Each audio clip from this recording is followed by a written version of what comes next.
ጌታዊ እንደወጣሁ አታስቀረኝ። እባክህን ከነጠፋው ልቦና ይመልሰኝ። ለምን ተዘጋ የምለውም ተጨንቄ እንጂ ይገባኛል ብዬ አይደለምና እባክህ መድኃኔዓለም ሆይ በፈሪሃ እግዚአብሔር እንድመለስበት እርዳኝ። ያን የጠፋውን በግ እንደተሸከመው እኔንም ተሸክመህ መልሰኝ እንጂ አትተወኝ። ያን ጊዜ በዋዛ በፈዛዛ ማሳለፌን ረስቼው ዛሬ እንደ ዋዛ መግባት ሲሳነኝ ፈራሁ፣ ደነገጥኩም።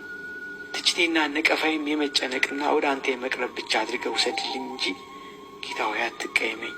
አቤቱ ወደ ቤተ መቅደስህ እንደ ዳዊት በደስታ የምመጣበትን ቀን አቅርብልኝ።